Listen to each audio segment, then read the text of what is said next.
Welcome to Farming for Health, where Farmer Lee Jones and I talk with leaders in food, farming, and health and wellness to spread knowledge and inspire a plant-forward future, starting now.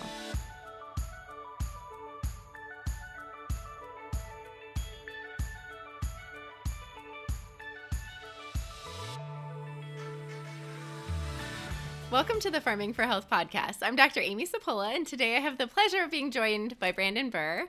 He is the Director of Sustainability for Crimson Cup and so much more. Brandon, welcome. Thank you so much for having me. I'm excited. Yeah. So first, I'd like you to just start off telling us about yourself and how you got into coffee. Oh, long story, but it was meant to be from a young age. I grew up really close to this German grocery store. 100-year-old German grocery store, and they had a 8 o'clock coffee grinder inside, and it is the only like whole bean coffee that you could buy in this grocery store. And I'd spend my allowance because I really like the smell of coffee, and I'd spend my allowance on grinding coffee. I would never drink it, but I just grind it. Well, then fast forward to when I was 12, I got an espresso machine from a garage sale. Oh, it was a terrible espresso machine. But I started my barista journey at that point. I've always liked flavors. I've always liked exploring new things. I'll try anything 3 or 4 times.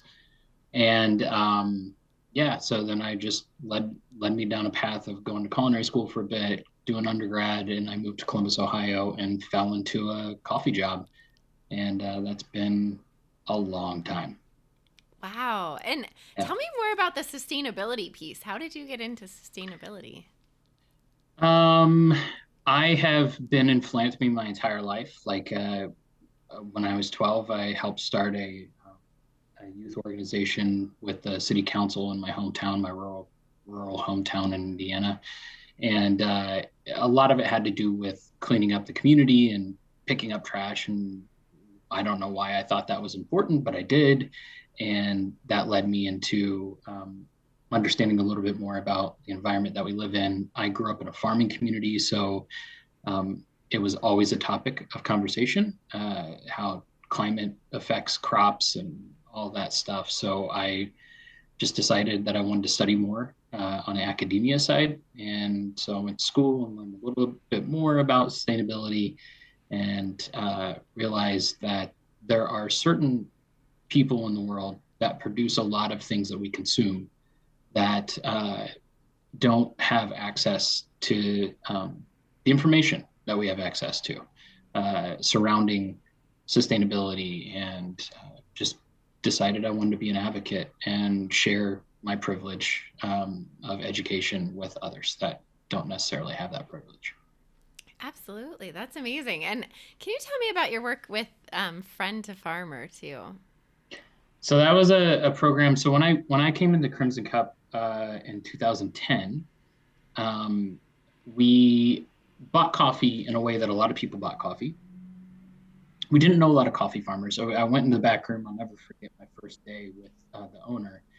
And I pointed at a bag of coffee and I said, "Who produced this?" He said, it's from Kenya. And I said, "Yeah, but like, who's the producer?" And he's like, "I don't know, man."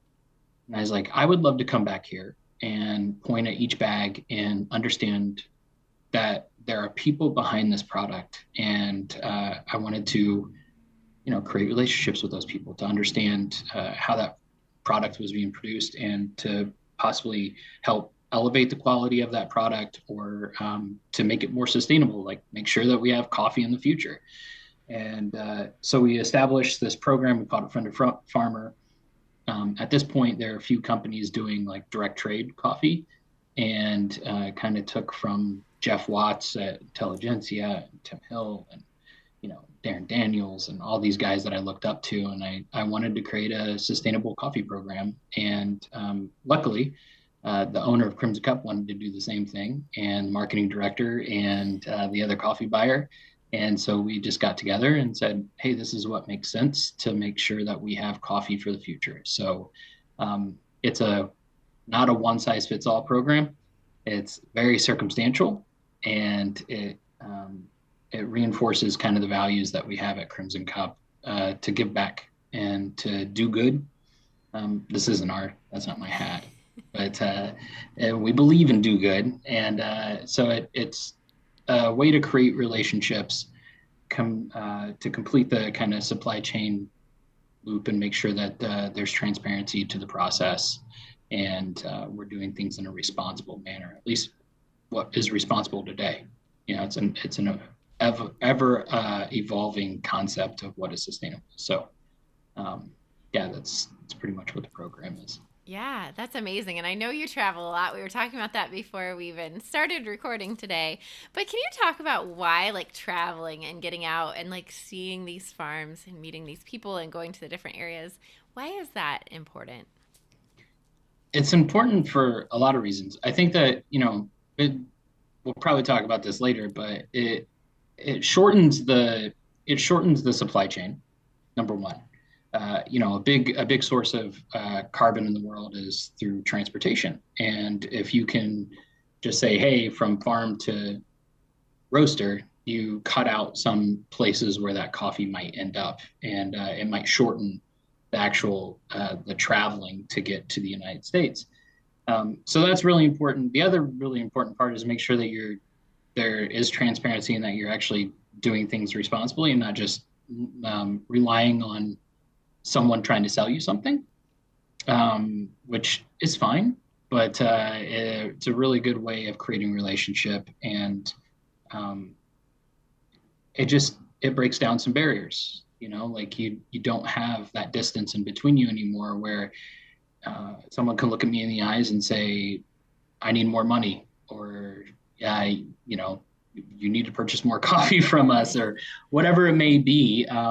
It's just really important to understand, to get a grasp on the challenges that each community has, and to get a grasp on what operations look like on a farm. You don't want to work with someone that is, putting coffee byproducts into the environment and ruining a local fishing lake, which has happened to us. And we wouldn't know that unless we actually went to the place that this happened.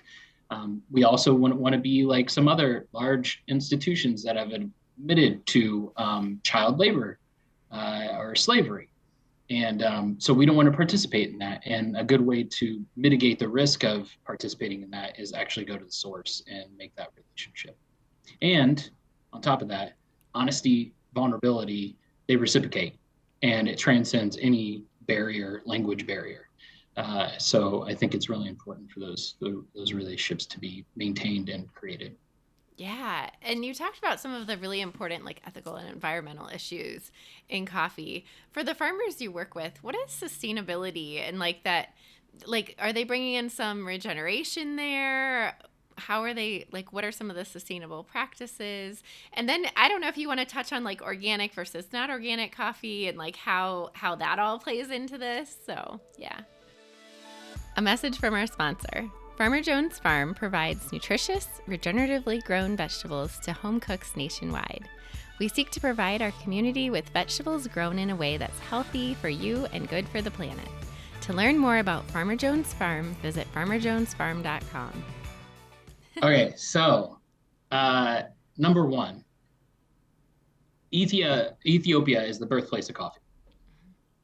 And if you go to Ethiopia and you start talking about sustainable agriculture or agroforestry or regenerative agriculture, you might get some weird looks. But the truth is that it's been cultivated there for so long that they already are doing things sustainably. And that's the funny thing about farming in the United States too, is that, some of my cousins or some of my family members that farm might look at sustainability as expensive. Let's just be honest. Yeah. They might not think that it's the best thing for them.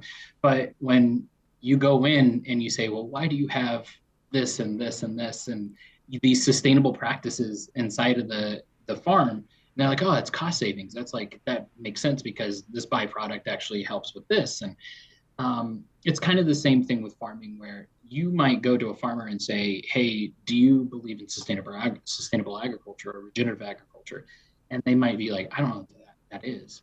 But then you take a look at their processes and you realize that a lot of things they're doing, they're mulching, they're pruning. They have 2 lakes to take care of, water treatment. They do things already that are sustainable, and fit into the model of regenerative agriculture. And so, um, I think that being said, I think that there's a lot of people that do it. There's a lot of people that are trying to learn about it as well. There are people that it's a buzzword. I'll never forget, like 2018, I was in the northwest part of Uganda. No cell phone, obviously. Uh, Electricity was sparse. And I went and I met this woman. Her name was Grace. And I said, "What is the biggest challenge?" And she said, "We're really worried about climate change. The temperatures have been changing." And this person had like maybe the size of my small city lot of coffee. And she then stated, I'm really trying to be more sustainable with the things that I'm doing on the farm. And I'm like, so that practice, that idea is far reaching. And there are a lot of people that are becoming more informed. Even when you wouldn't suspect, like really far out Uganda, knowing about this, but absolutely it's on the front of their mind.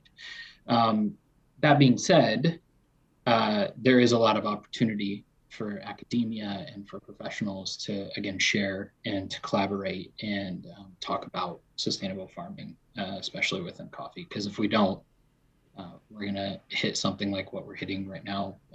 NPR just did a piece this morning about a coffee farmer in Honduras coming to the United States because it's not a sustainable practice anymore, because of the temperatures and because of the price. And so I think that it's super important to communicate with farmers when it comes to sustainable agriculture. When it comes to organic farming, it's funny. When I first got into coffee, I was all about fair trade organic. I'm like, we got to have certifications in there to do good.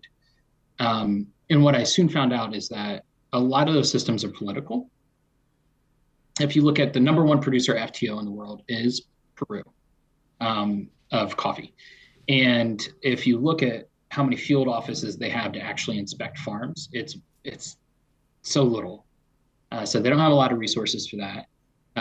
And I've traveled farms there, and I understand how hard or difficult it might be to get from one farm to the next farm, and how it would be humanly impossible for 3 to 12 to 20 to 60 people to inspect all the farms in that one country in 1 year. So the idea of certifications is always based on good intentions, which is I'll never discourage that. I think it's a fantastic thought process. But at the same time, the follow through and how political it gets can sometimes hinder the progress of that program.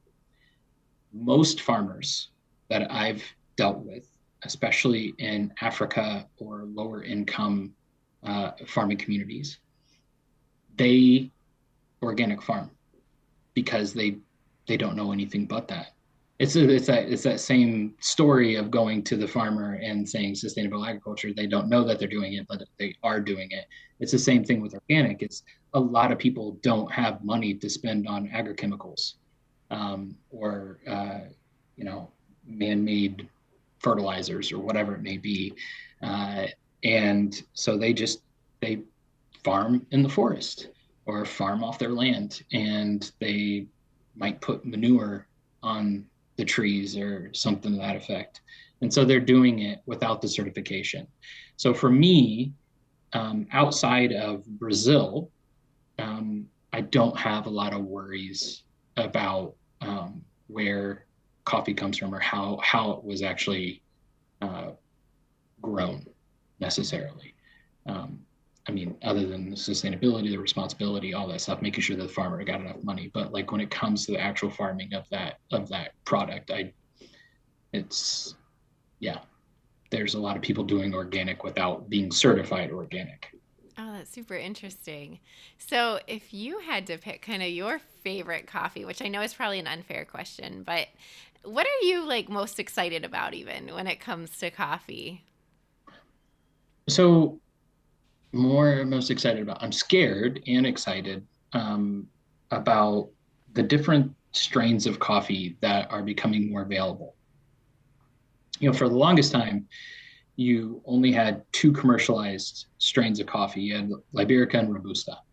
And that's still the case, but more and more work is being done into other strains of coffee because of climate change. We're looking for coffee that gives us the nuance and sweetness and approachability that Arabica gives us, but also has the drought resistance and disease resistance of Robusta. And it's always been that case. We've always looked for that. We've always tried to make hybrids of the two, but now we're actually exploring outside of that realm of hybrids. So I'm really excited about those kinds of coffees, like those coffees that have been hidden away for so long, that have grown in Ethiopia or Ghana or just different places that coffee's been growing for a really long time, especially near the Rift Valley, and these strains that just haven't been commercialized. And the flavors that you get from these strains that you don't necessarily see in the other two that are commercialized. So yeah. I'm excited about that.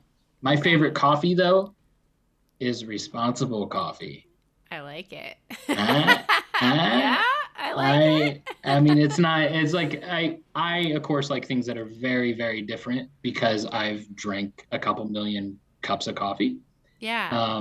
Or tried a couple million cups of coffee. So, I personally like how people are exploring different flavor combinations or flavor creation during fermentation in Colombia. They're kind of leading the pack right now. And they're doing some crazy stuff using Koji mold to ferment coffee rather than, lactic acid, bacteria or whatever. They're, just crazy fermentations. That's what I'm into. Yeah. Oh, that's so cool. It just makes me think Jeremy Umansky was on a few episodes ago and we were talking about Koji, and I saw on his Instagram he had some Koji coffee for sale in his shop, and I was like, oh my God, that's so cool. I want to try it. Cool. Yeah. So just for our listeners who don't necessarily know what we're talking about when we're talking about Koji and fermentation and all the things with coffee, can you elaborate on that a little bit and maybe kind of what's up and coming in that world? So when coffee's grown as a cherry, and there's the exocarp, which is the skin, and there's mesocarp. There's an inner and an outer. So there's a fruit around the actual coffee bean, and that fruit has to be fermented in order for the pectin to break down to come off of that parchment or that bean. So we used to do this where we would actually just dry it in cherry and husk. As the original way, up until about 1850, that was it. That was all. You pick the cherry, you dry the cherry, then you take it out and you have a coffee bean. Now we've mechanized that, and we created different machines to take the outer part of the coffee cherry off, and you're still stuck with a little bit of fruit on there. And you can either dry it as is, and that's called honey processed coffee, or pulp natural, or you can ferment it. And when you ferment it, it breaks down that pectin, and you're able to just have a clean coffee. You do that either dry, anaerobically, or aerobically. And a lot of people would put them into vats of water. Well, water's kind of, it's not available everywhere. So a lot of people would dry it, or they would just ferment it in without water. Well, there's a lot of risk in that because there's a lot of ambient yeast, ambient molds that you don't want on your coffee. So they started putting in water. They started controlling it more. Now we're putting in barrels. We're putting in bubblers. We're actually adding dominant microbes like yeasts or lactic acid bacteria, or molds like Koji mold. And that helps ferment the coffee to break down the pectin and to take that fruit off of the actual bean. It also can impact the flavor significantly. So if you have a natural processed coffee, which is just in the cherry, that coffee will taste very fruity and it impacts the flavor significantly. And you have a different driver of fermentation inside of a cherry. When you take that off, you get a cleaner, the result is typically a cleaner cup. Like when we talk about washed coffee, it's a cleaner cup. It's just, it might not be as fruity as the other ones. It might present more light and bright flavors, rather than some of the dark and heavier body flavors that we get from natural processed coffee. But we can alter it in any way at this point. We know a lot about the drivers and a lot how to alter the flavors inside the cup through fermentation, which is really Cool. What would be your like dream fermented cup? Like what would it be like? Can you describe it? cool. I'm such a big fan of natural processed coffee that Yeah. like just a coffee that is fermented or dried for an extended period of time. We're realizing how much water activity and moisture content has to do with how long the coffee ferments for, and how putting in extreme heats or extreme cold during the fermentation process can alter the flavors. So my dream coffee is just a really clean natural. Like I love. There's one in particular that I buy every year. It's called Costa Cabina, and we've gotten a couple good food awards for it. And it's the cleanest natural. It's tangerine and just everything. I love that Oh, coffee. cool. Yeah. So, just maybe this is a naive question, but the coffee cherry, like the outer fruit, is that then used for anything, or what happens to that once it's removed? So I alluded to this earlier in the sustainability thing and the responsibility thing, where someone actually took that byproduct and just put it into a stream, and it will pollute. Like it's bad, especially once it's been fermented. Um, it can be very bad for waterways.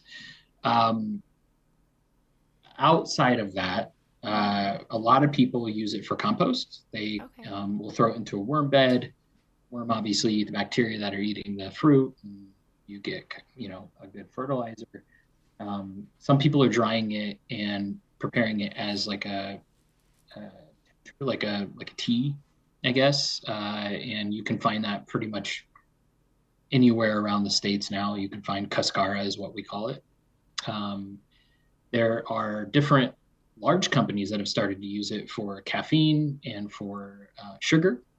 Mm. Baya, like BAI, it's a drink that you find at like Oh, gas stations, and yeah. they use coffee fruit Oh, for interesting. caffeine and for sweetness. Um, I've seen concentrates. There are liquor companies in producing countries that use that as their sugar to ferment for liquor. Huh. Um, there's so many different products. I mean, I've seen people bake with it, so you can dry it. You can use it as like flour, I guess. Okay. Um, yeah, it can be used for a ton of different things. Oh, that's so It's just interesting. always mitigating or trying to eliminate any bacterial growth on it. Like that's the difficult part. Yeah, yeah, that makes sense. So I know you've done a ton of certifications and studying when it comes to both coffee and tea, which I think is incredible in itself. But how has your perspective on coffee and tea kind of changed over the years? And is there anything that stands out to you as surprising or unexpected that you learned during like this whole training learning process? I'll never forget um, my first trip to Ethiopia. Uh, it's not just coffee, but it's life, like life in general. Like my idea of what is and what's important has completely changed in the last 13 years of my life. Um, I had a lot of preconceived notions, so it's that disconnect between academia and practice. There's always going to be that difficulty of taking something that researchers are like, oh, this is it, and then putting it into practice. And so I went and I got a bunch of certifications, and then I started to travel more and more and more, and soon realized that number one, just because I know something about one example of coffee does not mean that it applies to all examples of coffee. So I wrote an article many years ago, maybe 2016, and I talked about one size doesn't fit all. And a farm on one side of a mountain versus a farm on the other side of the mountain might, number one, have different growing conditions and different challenges than the other one, but it also might be a cultural difference.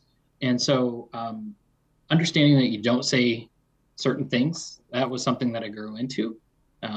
Understanding that just because I have good intentions doesn't mean that someone wants to participate. And I shouldn't push my idea of what is right on someone. I've definitely adapted from what I used to think was good. I now have another idea of what is good, and I've realized that you need to evolve and adapt every single day to grow that idea of what is good.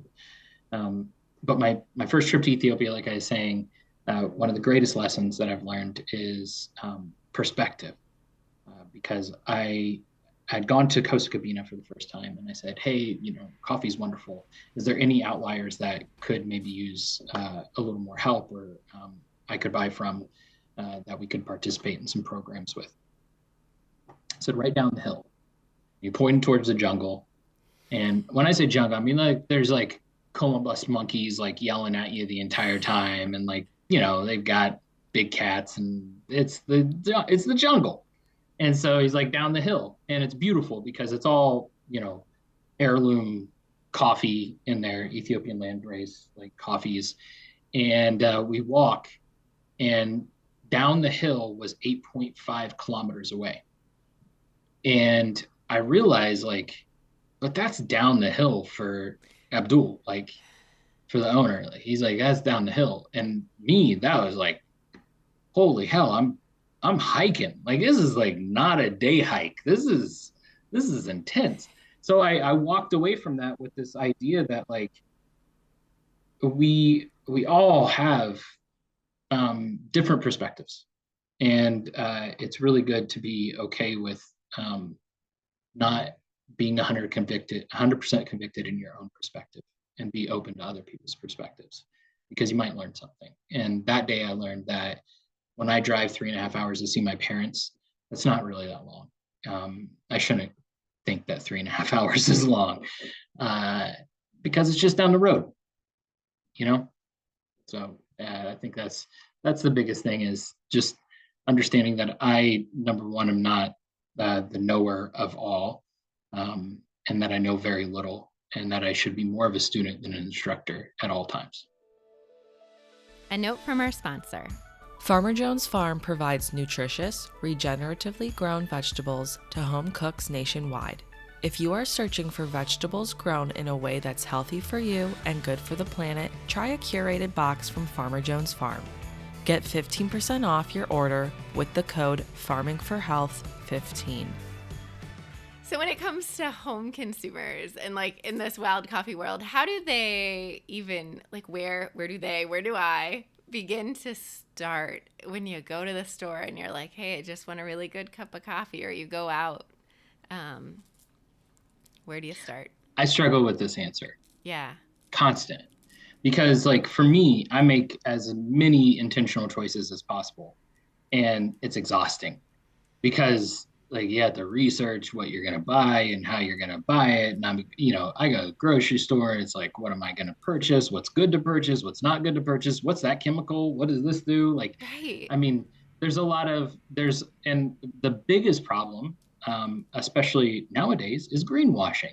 Right. So people saying, oh, this is, like, I'm going to call it out. I saw a Nestle commercial, and they're talking about how green their coffee is. And I know, it's public record, right, that they just said in a U.S. court that, hey, you can't prosecute us here, that's on another continent, when it comes to human big bad things.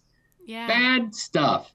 So anyway, you don't know, because you're just surrounded by all this noise. Hey, it's good, it's great. On social media, it's constant. Like, oh, check out my coffee, no mycotoxins. And it's like, right. Bro, there ain't no mycotoxins. There's not a lot. There's more mycotoxins in Cheerios than there are in coffee in the first place. And if you avoid mass-produced coffee out of one country, no offense, Brazil, I love you, but, like, you produce mass-produced coffee. If you avoid that, then you probably are going to avoid the majority of, rotten coffee. Yeah. If you avoid really cheap coffee, that means they bought it for cheap, which means that there's probably something wrong with that coffee. So avoid really, really cheap coffee. The biggest thing is to ask questions. I worked with Vanderbilt University last year and a student with a project, and he came up with a list of questions to ask roasters, and it's real basic. It's, ask them where they're getting their coffee from. Do they know the importer? Can the importer tell you how much the farmer is, or not how much, but can the importer tell you that the farmer is being paid correctly? That pickers are being paid correctly, that they have access to all the things that we have access to.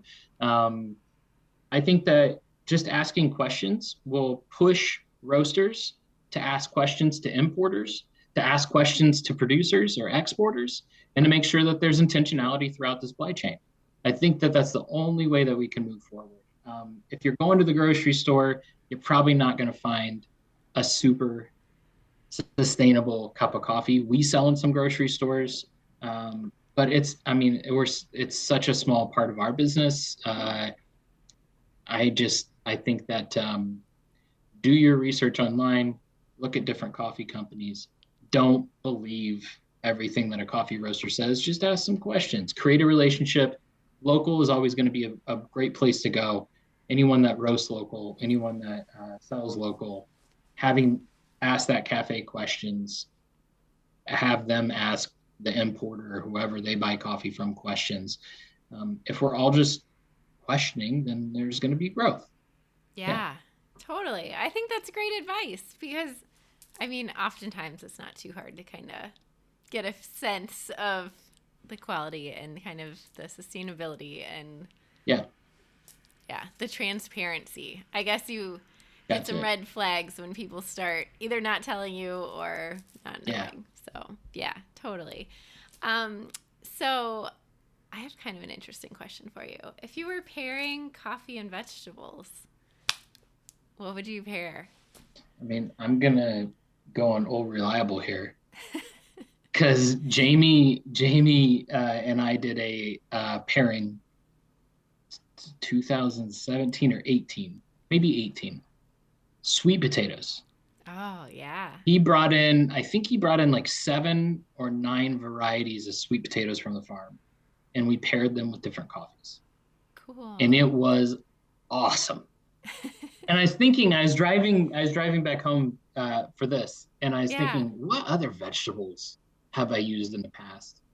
And I've used a lot of flowers, especially from the farm. Jamie's been really nice enough to let us use edible flowers in the past, and different herbs.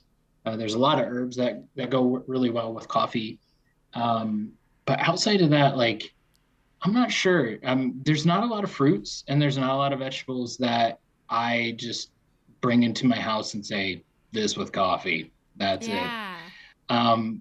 But in reality, my mind was blown when I had all those sweet potatoes with the different coffee, because it changed the complexity of the coffee. It was completely wild. So I think that there's a lot of really bright, crispy textures inside of vegetables that pair really well with coffee. I think it's just exploring. Put something in your mouth and drink coffee and see what you come up with. I think I've tried everything. How were the sweet potatoes prepared? I'm so interested. Were they just roasted? Yeah, I think they were roasted or steamed. Yeah. Okay. It was very basic. That's super cool. Yeah. It was awesome. Yeah. That is definitely one of my favorite, because we did it with a cheese pairing as well. Oh, cool. So we had Jamie bring in sweet potatoes, and then we had a cheesemonger from a local grocery store in town. Brought a bunch of cheeses, and it is awesome. That sounds really fun. Awesome. So if you were to say, looking at all the different ways to brew coffee, does it depend on the type of bean? Again, probably a super simple question, but is it the type of bean? Is it flavor complexity that you're looking for? Or do you just have favorite ways to brew in general when you're talking about drip, pour over, all the whatever, French press, all the different ways? Is there a right way and a wrong way? I know I just asked a lot of questions in one. Okay, so technically speaking, you're not going to get a great cup of coffee out of a percolator. Okay. It just And a over percolator extracts is the like coffee. your home machine, right? Like the No, typical, or are no. you So saying, like old cowboy coffee, where like it would oh, recirculate the coffee over the coffee okay. to get more coffee. Yes. Think about this. Not Coffee great. Okay. itself, if you grind 100 grams of coffee, you can really only extract about 30% of that material out of the 100 grams. The rest is cellulose. The rest is just or carbon, depending on how far you took the coffee. Starbucks. So anyway, so there is only a certain amount of material that you can get out, and you don't want all of that material. There are some things that come out early that are very good, some things that come out a little bit later that are very good, and then some things come out really late and they're not very good, not very palatable. Mm-hmm. So what we're trying to do is we're trying to get about 20% of the material to come through into the final cup. That's the good stuff. So however you do that, or however you can control your brewing method to do that, is that's the best way to get a good cup. And it's all relative to grind size and brew time, quality of water, the quality of the coffee. All those things are really, really important. So for me, I don't taste coffee like a normal human being because I taste coffee for a living. So I have a brewer that is capable of setting different temperatures, and it sends water over the grinds at a certain amount of time. But the biggest thing is always brew between about 3 and 5 minutes, brew at a temperature of 200 degrees with a variance about 5 degrees. That's a good place to start. Don't brew with boiling water necessarily. You can, but there's so many variables that would mess with that. I mean, there are certain home brewers that are great. The Specialty Coffee Association has a list of home brewers that are certified through their program. As long as it hits 200 degrees and it can brew within 5 minutes, it's going to be a good, acceptable cup of coffee. French press, same thing. A lot of people, the biggest issue with French press, I'm not a huge fan on the lack of clarity. I like paper filters to give me clarity of the cup. French press, people put coffee in, put hot water in. They did it right. It's brewed. 3 minutes, done. Good. But who drinks the whole French press in 3 minutes? You just keep it in there, and it keeps extracting and over-extracting and over-extracting and over-extracting. And then you have just an over-extracted, the last cup is over-extracted as heck, and it's not a very good cup of coffee. Decant. So brew it, make sure it's extracted, depending on your grind size, and then decant it so that it doesn't continue to try to extract the coffee grounds and you get material that you don't want inside your cup. Oh, that's great advice. I know. I think I'm guilty of that. A lot of people, restaurants. Yeah. Restaurants, I get so excited when I see they have French press service, and then I'm like, okay, but are they going to decant it? Right. How long has it been in there? Like, they usually give you a timer, and then the timer goes off, and it's like, I need to serve this now. I need to drink it now. It's going to be hot.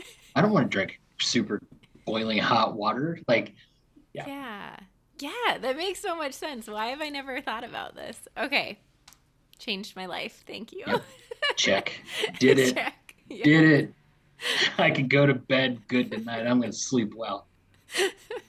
Awesome. A lot of people going to be brewing coffee right. Don't let it over right. extract. Yes. No, that's so important. All right. Yep. So our podcast is called Farming for Health. When I say farming for health, what does that mean to you? I mean, I go to regenerative agriculture, sustainable agriculture, like making sure that you take things out of the ground that are good for you and don't put things into the ground that are bad for you. Yeah. That's basic. That's what it means to me. Awesome. Are there any final thoughts you want to leave our audience with today? Make intentional choices. Everything that you purchase is an economic vote. I think that we really need to take things seriously. If this heat wave and the, highest recorded temperatures in history aren't enough to convince you, I'm Brandon Bir. I'm telling you, please, let's make some good choices, sustainable choices. And just, you know, intentionality is the key to it all. Do good, treat people well, and treat the environment well. We'll make it somehow. I think that's good advice. So on your Instagram, you post focus on Good Fridays. Tell me about that and how that got started. So that was on Crimson Cup. That was a thing where we wanted to highlight some of the programs that we participate in and how we get customers involved, or, you know, people that work with us involved. And so we want to share some of the good things that we're doing in the world. You know, it's always a double-edged sword, right? Like we've always been really humble about the work that we put in, but at the same time, we need to grow our business and buy more coffee so we can do more good things. And so this is kind of our way to toot our own horn and say, hey, you know, we're really trying to make a positive impact on the world. So these are the things that we're doing through social media. That's awesome. Good. All right. Yeah. Well, I'm sure our listeners are going to want to find you and Crimson Cup after listening to this episode. Where should they go online to find you? Well, my Instagram handle is just Brandon Bir. I try to be somewhat active on Instagram. Outside of that, you can Google my name. I'm usually trying to get any platform possible to talk about making intentional choices. It might be redundant, but you could follow me. And then Crimson Cup, crimsoncup.com, crimsoncoffee.com is another website that we use to highlight our brand. We have a couple different brands inside of the Crimson Cup family, and just talk a lot about farmers and stuff. So come check it out. Instagram or Facebook or any of the socials or Google or any of that. Everyone's so accessible nowadays. Yes. Yeah. Plenty of places to find you. Awesome. Absolutely. Well, thank you so much for being a guest on the podcast today. Yes. Thank you for having me. It's fun. Thank you for listening to Farming for Health. We hope that you enjoyed this episode. Connect with Farmer Lee Jones and I on Instagram and Facebook.